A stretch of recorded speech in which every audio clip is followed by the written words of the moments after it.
For today's video guys, tinulungan ko pala si Papa na mag-change oil ng kanyang motor na TMX 155. At nga pala guys, ayusin din natin yung drain plug dahil sabi ni Papa ay nagli-leak ng konti. May langis na lumalabas ng konti. Kailangan natin lagyan ng silicone gasket maker para mawala na yung tagas na lumalabas sa makina. At yan. Pakita natin yung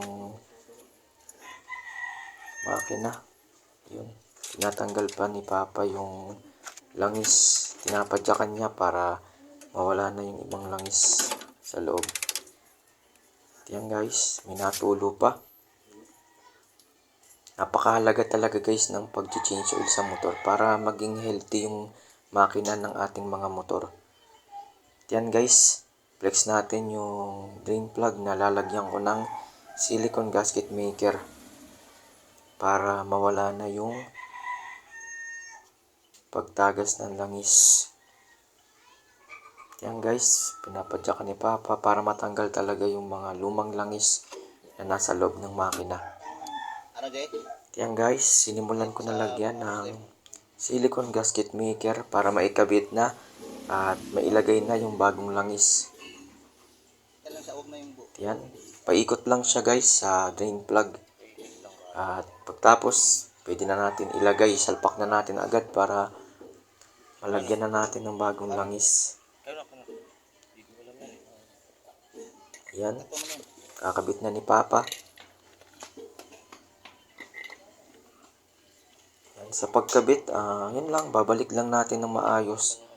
At gawin natin pitan lang natin ng tama para pagka tayo ay mag-change oil uli, di siya masyadong mahirap tanggalin. At yun, lagi natin tandaan yung pagluwag ng tama. Pakaliwa lagi dahil delikado pag tayo nagkamali ng pag-change oil, may pwedeng ma-lost thread yung lagyanan ng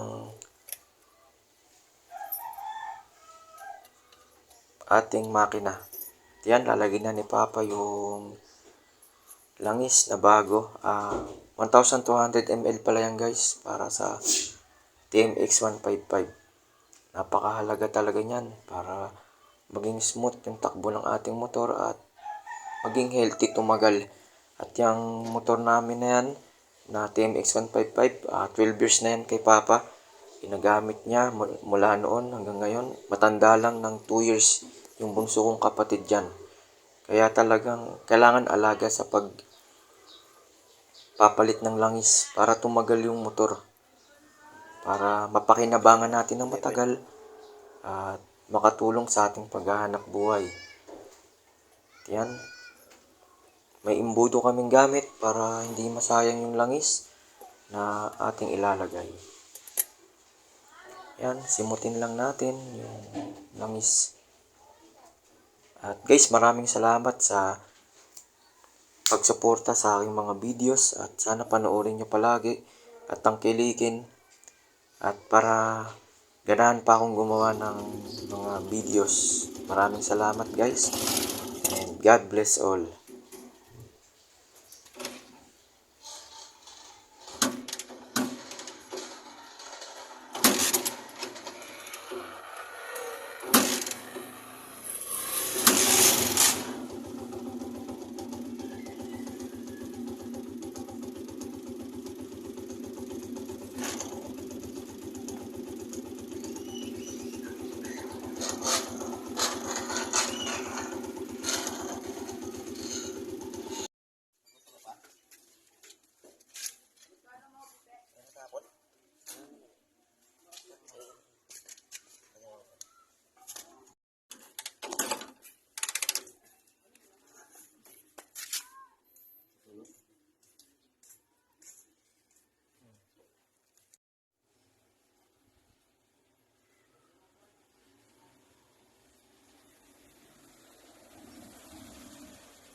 Ano, Jay? Sa mga Muslim?